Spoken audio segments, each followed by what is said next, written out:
Bonjour les amis, j'espère que vous allez bien. Le 10 janvier au Bénin est une journée mémorable, une journée importante qui est consacrée à la célébration du vaudou. Précédemment, on appelait ce jour la fête du vaudou, le 10 janvier, mais ils ont trouvé dorénavant un nom plus stylé et c'est devenu Vaudou Days. Le vaudou au Bénin est une culture, ça fait partie de l'ADN du Béninois. Et tout ce qui, genre, dans la vie active, on est confronté au vaudou. Même ceux qui deviennent chrétiens, musulmans, ils sont reliés au vaudou d'une manière ou d'une autre. Je prends l'exemple déjà même des noms. Les noms de famille au Bénin sont reliés au vaudou. La plupart sont reliés au vaudou. Je prends l'exemple d'un nom au hasard. Sossou par exemple. Sossou est lié au vaudou Revioso. Revioso qui est représenté comme la foudre. La foudre. Et voilà. Moi, je m'appelle Hounouvé. Le Houn déjà là, ça veut dire vaudou. Mon nom de famille c'est Hounouvé et le Houn là veut dire vaudou. Donc, quand tu es béninois, même si tu deviens chrétien ou je ne sais pas quoi, tu es lié au vaudou d'une manière ou d'une autre en fait. Voilà, et ceux qui ne sont pas béninois connaissent le Bénin principalement à partir du vaudou, mais ont une compréhension erronée du vaudou en fait.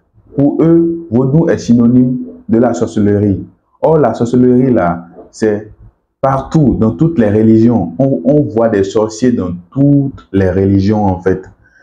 Donc, c'est pas réservé uniquement au vaudou, non. Dans le vaudou, on fait du bien. On se sert aussi du vaudou pour tuer. Et en réalité, c'est pas le vaudou qui tue, mais c'est celui qui a le vaudou, c'est celui qui connaît le code, les secrets du vaudou, qui essaye de manipuler le vaudou à dessein pour pouvoir éliminer des vies en fait.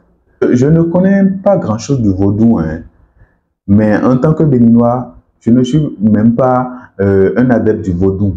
Mais en tant que béninois, c'est dans mon écosystème immédiat de tous les jours. De tous les jours en fait. Et même tous ceux qui sont par exemple chrétiens ou musulmans et qui voilà, et essayent de mettre un écart entre eux et le vaudou, le soir ou la nuit, quand ils ont un problème, je vous assure, ils font recours, beaucoup non, ils font recours, ils vont vers les vaudous pour trouver des solutions à leurs problèmes. C'est ça au Bénin, c'est le jour, ils vont à l'église, mais la nuit là, c'est autre chose. Et tous ceux qui sont les boss, ceux qui ont des postes importants, ceux qui ont genre un statut, voilà, ils ont des vaudous même chez eux. Ils ont des vaudous dans leur chambre, mais la journée, c'est l'église et voilà quoi. Le 9 et le 10 prochain, les vaudous Days auront lieu à Ouidah et la célébration se veut différente de tout ce qui a été célébré déjà auparavant. Et maintenant, on voit des caravanes déjà de personnes pour annoncer la fête et tout. Il y a quelque chose qui a interpellé beaucoup d'internautes dans cette caravane. Ce sont les Brésiliens que nous accueillons d'abord avec beaucoup d'amour parce que ce sont des nôtres qui ont été emportés par la vague de l'esclavage. Et voilà, ils n'ont pas délaissé leur culture. Ils ont toujours su garder leur culture et ils pratiquent aussi le vaudou chez eux. Voilà, depuis des lustres. Donc, ils sont venus, mais chez eux, ils font des caravanes et ils laissent tout le corps en récréation sans que ça ne leur pose aucun problème. Mais chez nous, on n'a pas encore intégré ce genre de truc dans notre culture et ça choque parfois. Bien que le caravane a été beau, il y a ce truc là qui n'est pas du goût des Béninois parce qu'on trouve que c'est de la dépravation et tout. Donc, moi, je veux interpeller les autorités par cette vidéo, en tout cas de ma toute petite personne,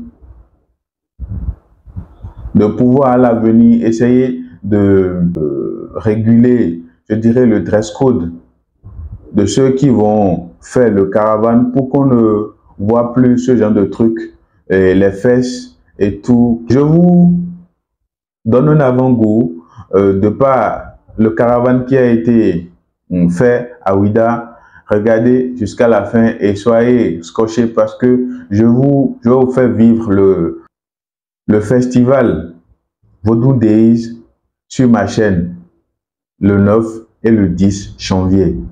Merci de regarder la vidéo jusqu'à la fin. Aimez la vidéo, partagez et si vous n'êtes pas encore abonné à la chaîne, abonnez-vous. Ça ne vous coûte absolument rien. Merci bien.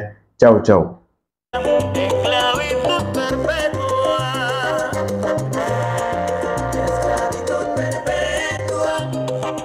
Un spectacle époustouflant, l'hôtel de ville de Ouidah, point de chute de cette déambulation aux couleurs brésiliennes, chant, danse, percussion, au rythme endiablé et frénétique de la samba et autres sonorités afro-brésiliennes nous ont tenus en haleine.